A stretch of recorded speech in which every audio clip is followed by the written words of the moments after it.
السلام علیکم دوستو، کیا حال ہے؟ ٹھیک ہے دوستو، آج میں مکمل ویڈیو بنانے والا ہوں حضرت عثمان کی مسجد کی۔ یہ والی جو مسجد ہے نا، حضرت عثمان کی مسجد ہے یہ والی، اس کی میں نے مکمل ویڈیو بنانی ہے، مکمل گائیڈ کروں گا۔ یہ ویڈیو آپ نے مکمل دیکھنی ہے، ٹھیک ہے دوستو۔ یہ حضرت عثمان کی مسجد ہے۔ السلام علیکم دوستو، آج میں آپ کو مدینہ منورہ کی اس عظیم تاریخی مسجد کی زیارت کروا رہا ہوں، جس کا نام سنتے ہی ذہن میں سخاوت اور حیا کا وہ سمندر آ جاتا ہے جسے دنیا حضرت عثمان غنی کے نام سے جانتی ہے۔ یہ مسجد عثمان غنی ہے، جسے مسجد بیر عثمان اور مسجد رومہ بھی کہا جاتا ہے۔ یہ مقام صرف ایک عمارت نہیں بلکہ اسلام کی تاریخ کا وہ پہلا وقف ہے جو 1400 سال گزرنے کے باوجود آج بھی زندہ و جاوید ہے۔ جب مسلمان ہجرت کر کے مدینہ آئے تو یہاں پینے کے میٹھے پانی کی شدید قلت تھی۔ پورے مدینہ میں صرف ایک ہی کنواں تھا جس کا پانی میٹھا تھا، اور اس کا مالک ایک یہودی تھا جو بہت مہنگے داموں پر پانی بیچتا تھا۔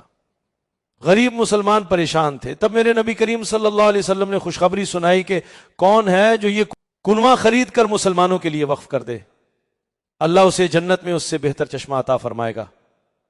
یہ سنتے ہی حضرت عثمان غنی خاموشی سے اٹھے اور اپنی دولت سے وہ کنواں خرید کر ہمیشہ کے لیے اللہ کی راہ میں وقف کر دیا۔ آج بھی یہاں کی ہریالی اور یہ مسجد اسی عظیم صدقہ جاریہ کی نشانی ہے، لیکن اس عظیم سخی اور پیکرے حیا کی زندگی کا آخری وقت بہت عدل و انصاف کی ایسی مثال تاریخ انسانی میں دوبارہ نہیں ملتی۔ واقعہ جب آپ بیت المقدس کی چابیاں لینے فلسطین جا رہے تھے تو آپ کے ساتھ صرف ایک اونٹ اور ایک غلام تھا۔ آپ نے طے کیا کہ ایک منزل پر آپ اونٹ پر بیٹھیں گے اور دوسری پر غلام۔ جب شہر کے قریب پہنچے تو باری غلام کی تھی۔ غلام نے عرض کیا، امیر المؤمنین، لوگ کیا کہیں گے؟ آپ اونٹ پر بیٹھ جائیں۔ لیکن آپ نے انکار کر دیا اور اونٹ کی نکیل خود پکڑی۔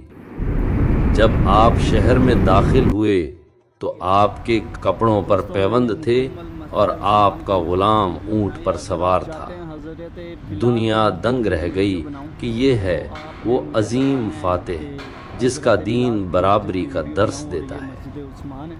اگر حضرت بلال کی اچھی لگی ہے تو حضرت عثمان کی تو شعر لازمی کرنا۔